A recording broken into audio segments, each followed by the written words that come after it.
What's going on, everyone? Welcome back to this NFL mock draft version 3.0, where today we ask the simple question: what would happen if the Cincinnati Bengals pass on Joe Burrow?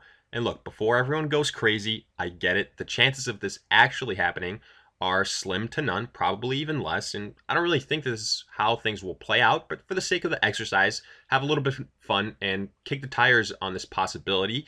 And more importantly, the potential fallout from it. We're going to go ahead and simulate that along with some other first round trades. And as always, if you guys enjoy, hit that like button, subscribe. But for now, let's get right into it.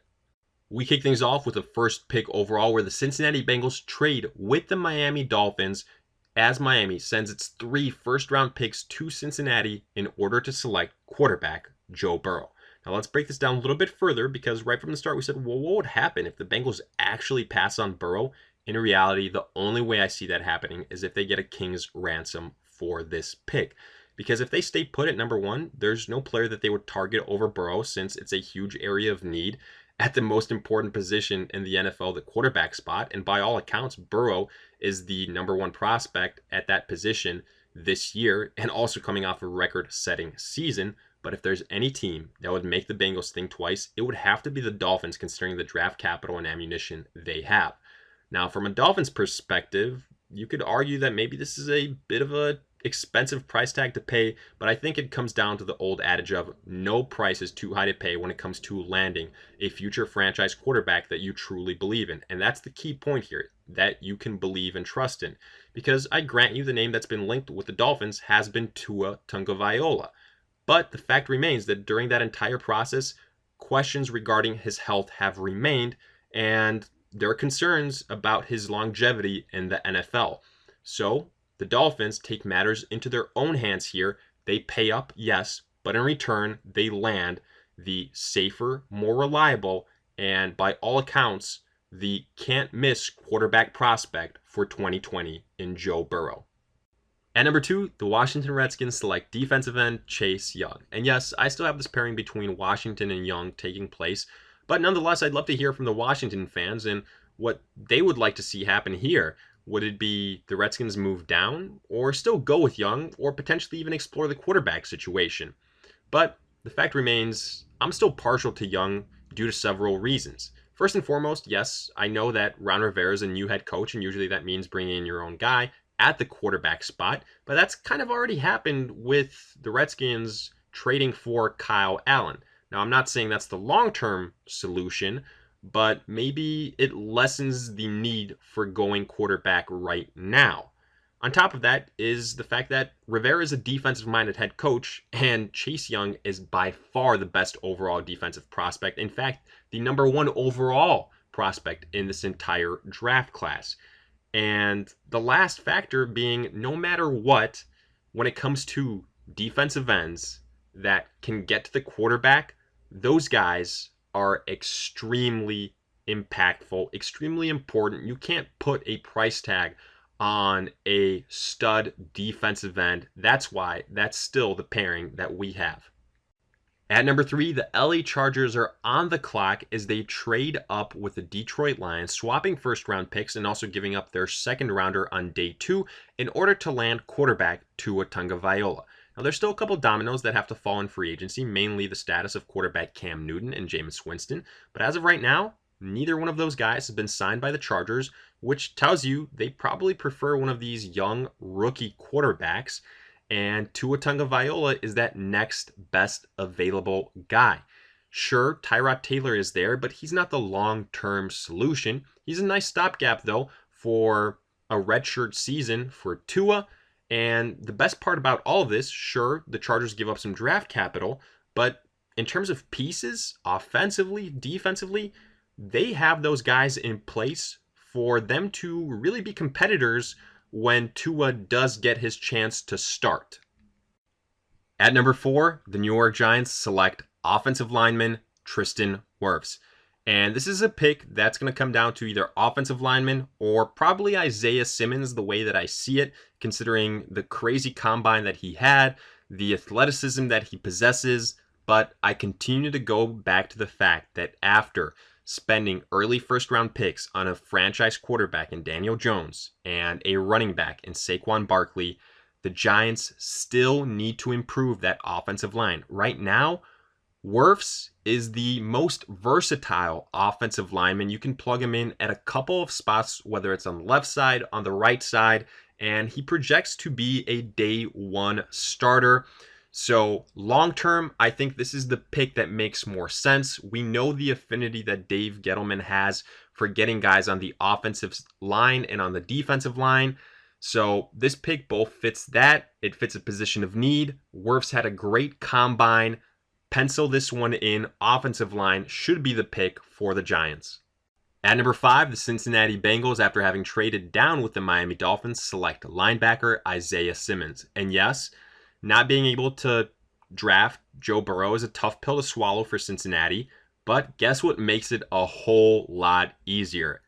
The draft capital that comes with 3 first-round draft picks, and the Bengals didn't have to wait long to be called up to the podium because it's only a drop in 4 spots for the Bengals. They still land a huge area of need at linebacker. Isaiah Simmons is a freak of nature. He is so athletic defensively. Linebacker, safety, personally, I think he's better suited for the linebacker position. We know the Bengals need help at that position defensively. And the best part of this, if the Bengals still want to upgrade the quarterback spot, they have got 2 more chances to do so. Right now, best player available, Simmons, makes a little bit more sense than potentially reaching for someone like a Jordan Love or a Justin Herbert.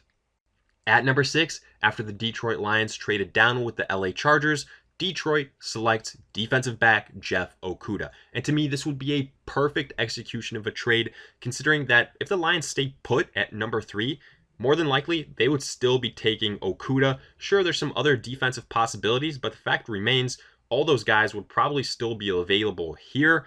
And they get extremely valuable draft capital early on in day 2 from the Chargers. I would love this from the Detroit Lions. They need help defensively.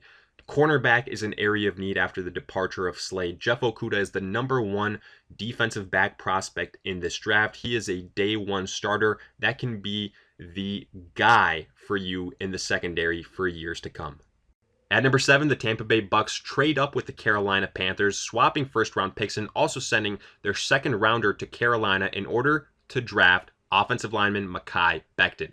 This is a trade that's beneficial for both sides. The Panthers have plenty of holes, and the Bucs, immediately after signing Tom Brady, well, offensive line became a huge area of need, even more so for them to continue to upgrade. Because sure, they have all the offensive pieces in the world that you could want, but there's still some room for improvement on that offensive line. And Mekhi Becton is one of the most powerful and agile offensive linemen we have seen in recent history. He is a day 1 starter that will go a long way in protecting Tom Brady, who, I mean, from the get-go, mobility hasn't been his strong suit, but more so than ever, considering this win now window for Brady and for Tampa Bay. You want to keep Brady protected and upright. Becton is a great move, also considering that there's going to be a run on offensive linemen in these next couple of picks, so the Bucs don't want to risk the possibility of missing out on one of these elite guys. At number 8, the Arizona Cardinals select offensive lineman Jedrick Wills. And after what I think could go down as one of the most lopsided trades in NFL history that landed DeAndre Hopkins in Arizona, this selection became a lot more clear-cut in my eyes. Before that trade in free agency, it was either wide receiver or offensive line. Now it almost has to be offensive lineman.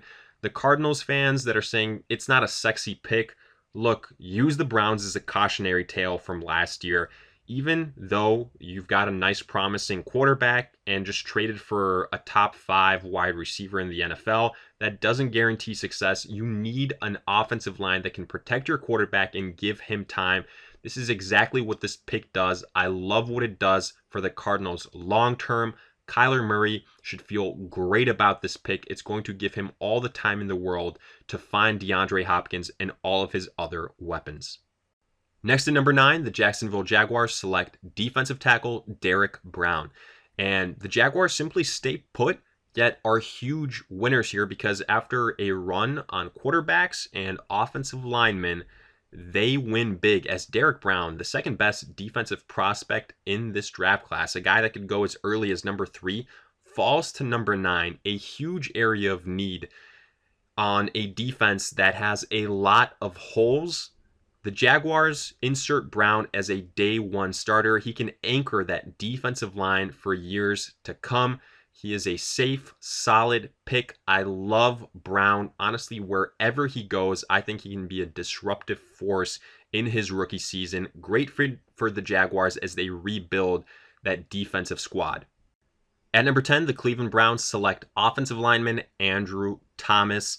The Browns continue the trend that they started in the offseason of rebuilding that offensive line. First it was adding Conklin. Now it's adding that last elite offensive lineman in this year's draft, Andrew Thomas. You've already got all the weapons you could want offensively. Huge area of need. It works out. Give Baker Mayfield all the protection he could want so you could see whether he is the solution at quarterback. He definitely showed you signs that he was his rookie year. There were a lot of issues his sophomore year last season. Go ahead, try to amend those. Give room for Nick Chubb to run all over defenses. Give room for Baker Mayfield to find Landry, to find Odell, Hooper, etc. This is a pick that is a great fit on multiple levels. At number 11, the New York Jets select wide receiver Jerry Jeudy. And to me, the Jets are either going to be going offensive lineman or wide receiver here. Sure, a lot of New York Jets fans, after seeing the offensive line last year, are probably hoping that one of the elite linemen drops, but the expected run could definitely play out like this, and the Jets might be forced to go wide receiver instead. But don't worry, this is a great consolation prize. Wide receiver is still a huge area of need. Jeudy is my number 1 wide receiver. He has route running. I'll continue to say it. That sets him apart from his rookie class. From day 1, he will be the number 1 wide receiver on this Jets team, especially after the departure of Robbie Anderson. The Jets can go ahead and address the offensive line on day 2 of this draft. You don't want to reach for an offensive lineman. Instead, get one of the elite wide receivers that is available. Jeudy, day 1, best wide receiver on this Jets team. Next, at number 12, the Las Vegas Raiders select wide receiver CeeDee Lamb. And the nice thing for the Raiders is they've got some flexibility here. Given the lukewarm commitment to Carr at the quarterback position, don't be surprised if they pull the trigger on one of these leftover quarterbacks if there is a bit of a slide. But I think that would make more sense with their later first-round pick. So instead, they go with the other stud wide receiver in CeeDee Lamb, who a lot of people have as their number 1 wide receiver over Jerry Jeudy. Either way, it's very close, and I think you can't go wrong either way.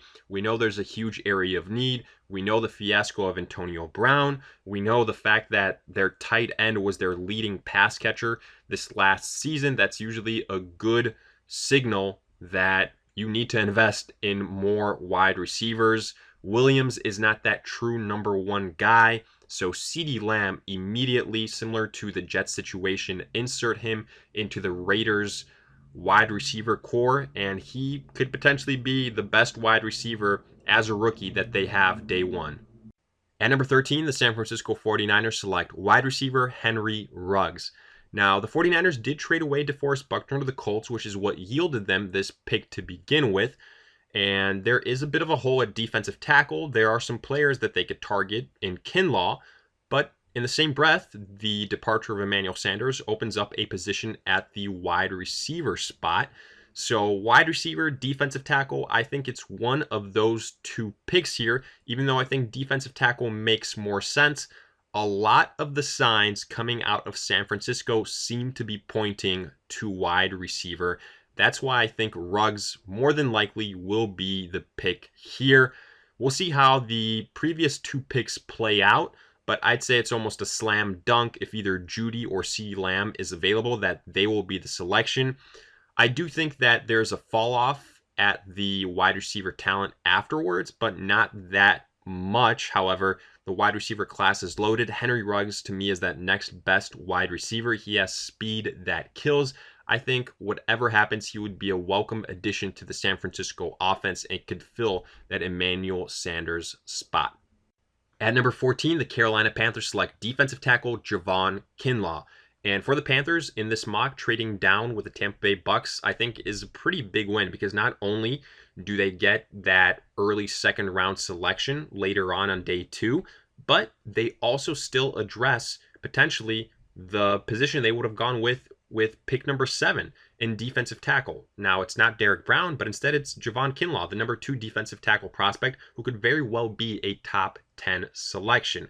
And not to beat a dead horse any further, but I've said it since day one heading into free agency that the Panthers were going to undergo one of the biggest rebuilds in the NFL, specifically on the defensive side. And right now, they have more holes on that side of the football than any other team in the NFL. And I am not exaggerating because they have lost on Terry Pohl, Gerald McCoy, Vernon Butler, and that's just at the defensive tackle position. Edge, they also need help. Linebacker Luke Kuechly retired. Secondary James Bradbury was lost. Safety Eric Reed was cut. So there's a number of different ways they could go here. I just so happen to think Kinlaw is the next best player available. He is a day 1 starter. So I love the fit for Carolina as they try to rebuild this defense one piece at a time. At number 15, the Cincinnati Bengals are back on the clock after wheeling and dealing and trading for the second time in the first round, this time with the Denver Broncos, in order to select quarterback Jordan Love. Now, after inheriting those 3 first-round picks from the Dolphins, after trading out of the number 1 spot, picks number 5, pick number 18, and pick number 26, the Bengals decide to package pick number 26 and the first pick in the second round in order to move up to number 15 and grab their potential quarterback of the future. Now, I know it's not the local Joe Burrow, but instead it is the quarterback in Jordan Love that is touted as having the highest ceiling and the closest thing to potentially being Patrick Mahomes. And here they can go ahead and similarly redshirt Jordan Love. Andy Dalton is still signed, still under contract for the Bengals. In this situation, very similar to what the Chiefs did, having Alex Smith start for that 1 year and then Patrick Mahomes learn from him. Here, Dalton and Jordan Love will do the exact same thing. I think this is a great situation for the Bengals. They have got the firepower after inheriting those picks from the Dolphins to really move around, jump some other teams like the Raiders and like the Jaguars.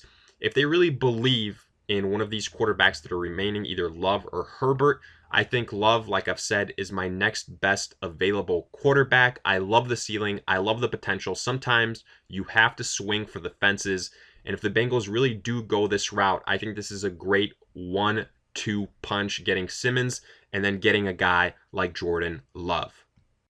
At number 16, the Atlanta Falcons select defensive back C.J. Henderson. And for the Falcons, more than likely this pick will be on the defensive side of the football, and either on the defensive line or in the secondary.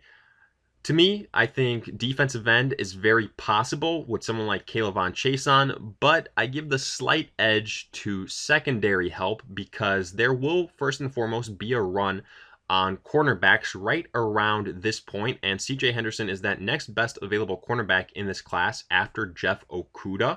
And also the addition of Dante Fowler in free agency does soften the blow of losing Vic Beasley. Trufant hasn't really been replaced either. So go ahead, address the cornerback now in the first round, and then in day 2, go ahead, look at defensive line help then. Next at number 17, the Dallas Cowboys select safety Xavier McKinney. And all of a sudden, the Dallas Cowboys could go a number of different ways with this pick.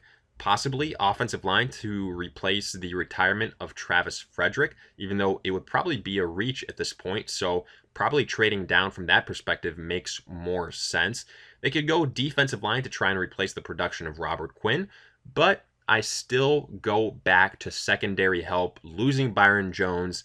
It would have been great for them to nab C.J. Henderson. They narrowly miss out on that, but Xavier McKinney can be used a number of different ways, so it's still an area of need. They've needed safety help for about a year and a half, 2 now, after they missed out on Earl Thomas. So I'd love to hear from the Dallas Cowboys fans. What do you see the Cowboys doing? What's the most likely scenario? Is it as cut and dry as safety help or cornerback help, just addressing the secondary in general? Or do you see a dark horse here coming into play like offensive line help, trading down, something like that? At number 18, the Cincinnati Bengals are back on the clock with their final first-round pick, and this time select defensive end Chaisson. And even though in this mock draft we have the Bengals passing on Joe Burrow, it comes with the absolute haul of getting one Isaiah Simmons, then Jordan Love, and now Chaisson. And I might venture a guess that some Cincinnati Bengals fan wouldn't mind things to play out like this, but who knows? I'm sure they'll let me hear it in the comments section. But what I do know is the fact that this pick would extremely help the Cincinnati Bengals in a much needed defensive rebuild that's been 2 years in the making, honestly, because the addition of Joe Burrow has really overshadowed how much help the Bengals need defensively. They really struggled stopping anyone last season defensively. Adding DJ Reader in free agency, that defensive tackle, was big, but getting an edge rusher to pair him up with is going to go a long way in rebuilding that defensive line. I would love this scenario for the Cincinnati Bengals to round out their first round selections. At number 19, the Las Vegas Raiders select quarterback Justin Herbert. And we kind of mentioned it before, but the Raiders and Derek Carr, that commitment is lukewarm at best. So don't be shocked if the Raiders go quarterback at some point in the first round, maybe even earlier, maybe even trade up to do so, depending on how Gruden feels about these guys. And in this situation, I have the Raiders staying patient, staying put, and benefiting from a potential slide that I see Justin Herbert undergoing, just because we all know who the top two quarterbacks will be, and we know they're going to go early. But afterwards, I see Jordan Love kind of overtaking Herbert because of the potential that he has and the recent draft stock rise that he has seen. It happens every single year. I think this year it will happen to Jordan Love, and one of these quarterbacks afterwards will kind of dip a little bit. I see that as being Justin Herbert. I might be wrong. It might be flip-flopped one way or the other. But as of right now, Herbert is that next best available quarterback. It makes sense considering that long-term Derek Carr probably not the answer for the Raiders. So go ahead, in order to prep that move to Las Vegas, they go ahead and get their next signal caller of the future ready in Justin Herbert. At number 20, the Jacksonville Jaguars select Trevon Diggs. And the Jaguars went ahead and addressed the defensive line with their first pick. Now they address the secondary, and they need cornerback help in the worst way possible. First, losing Jalen Ramsey last year with the trade, then getting rid of AJ Boye. Pretty much nobody is left in that secondary. They need a starting caliber cornerback.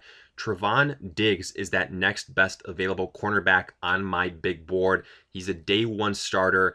This is going to be a long process to rebuild this defense, but Derrick Brown and Trevon Diggs will go a long way in doing that.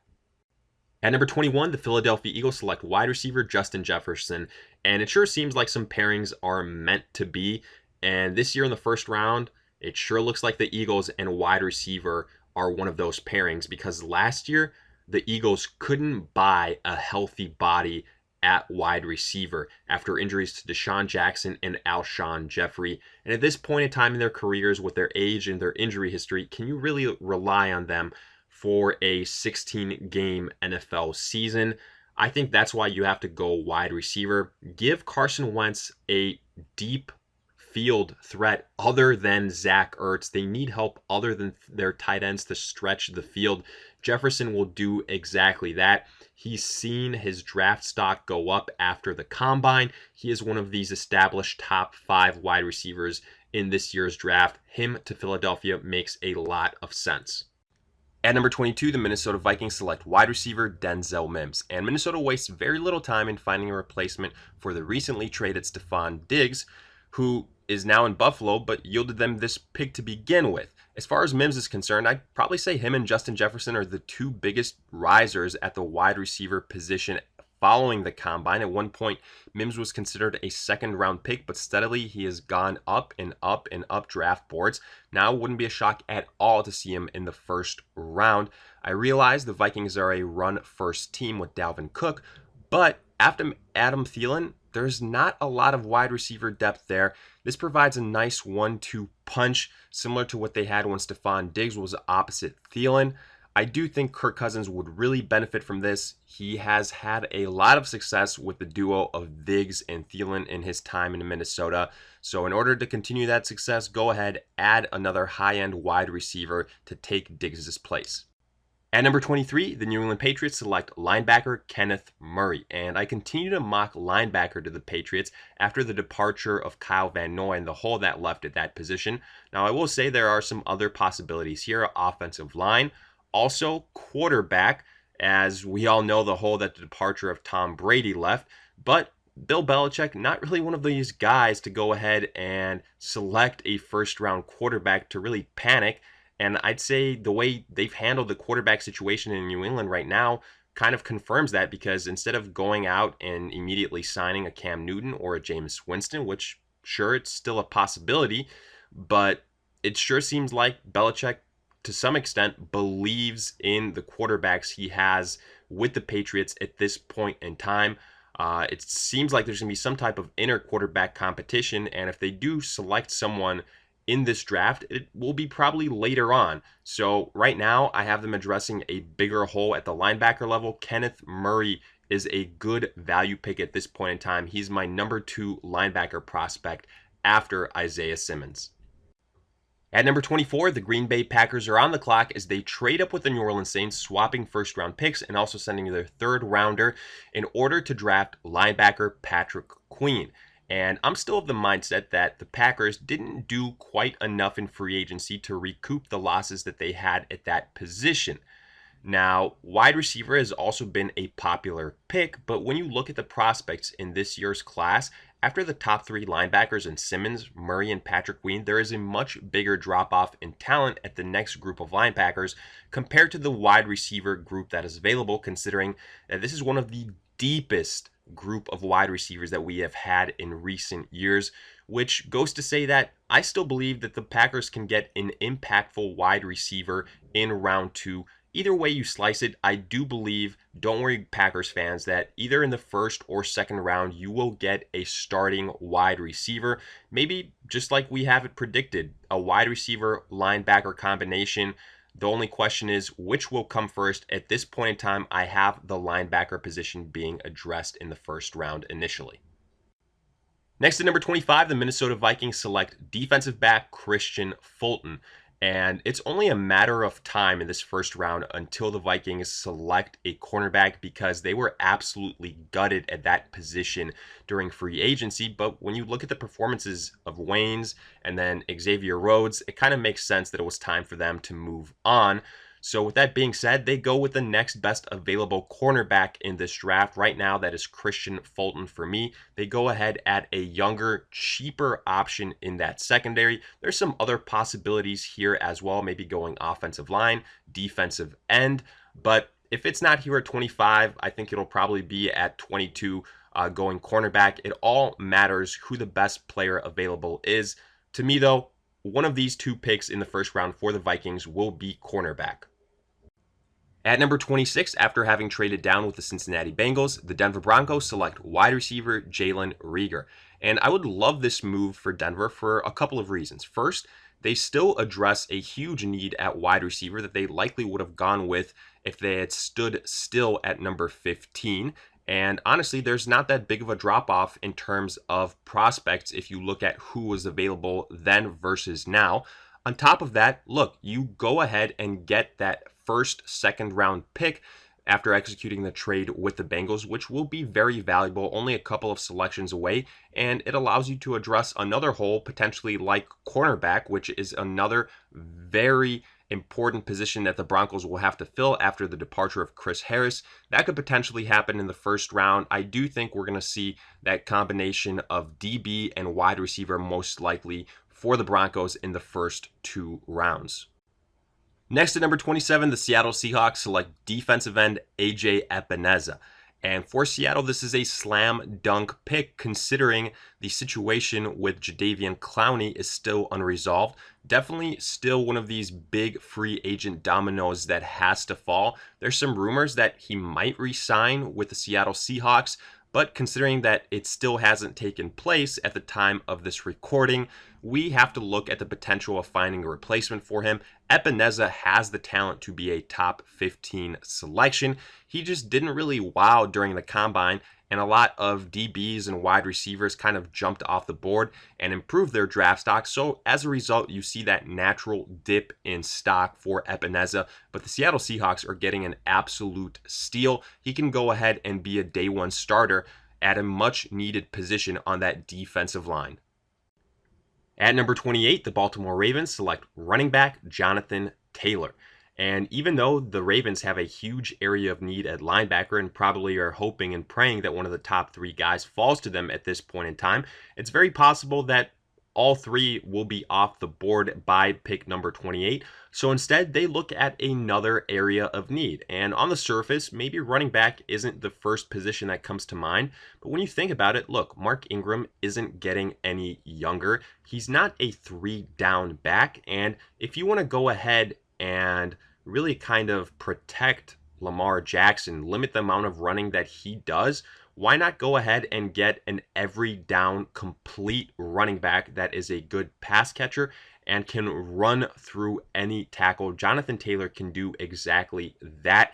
He is a younger, cheaper version compared to Mark Ingram. Go ahead and kind of ease him into it this year, and then probably going to be moving on after Mark Ingram shortly thereafter. So Jonathan Taylor can be that early succession plan moving forward. I think this is a nice investment pick for the Ravens. Taylor is my number one running back in this year's draft class. Next, at number 29, the Tennessee Titans select offensive lineman Josh Jones. And after the departure of Conklin in free agency, all of a sudden the Titans maybe have a position to fill on that line, or at least introduce some competition. And Jones would do exactly that. He is not in that elite status of the top 4 offensive linemen, but he's that next best guy available after. So if you think about the success that the Titans have, well, maybe there was no positional group that had a bigger reason for that than that offensive line. Especially after the deal they just gave Ryan Tannehill, you want to make sure that you protect that investment. Also, you want to have guys that can open up holes for maybe that second most important piece on that offense, which is Derrick Henry. Depending on what Derrick Henry decides to do with the franchise tag, don't be surprised if the Titans maybe look into running back, but I think that'll probably be a second round selection if it comes down to that. For now, they go offensive line. At number 30, the New Orleans Saints are on the clock after having traded down with the Green Bay Packers and now select defensive back Jeff Gladney. And up until this point in time, I've had the Saints going wide receiver, but after the signing of Emmanuel Sanders in free agency, that need is definitely lessened. Now, I'll grant you, I don't know how long-term of a solution Sanders will be, so maybe there's still an outside chance they go wide receiver, but I would say that more than likely that would happen later on in the draft after the events that took place. So instead, we go defensive back, someone to upgrade that secondary opposite Marshawn Lattimore. I'd say offensively, at least for the next 2 years, the Saints will be okay as long as they have the group of Breeze, Kamara, Michael Thomas, and Emmanuel Sanders all healthy.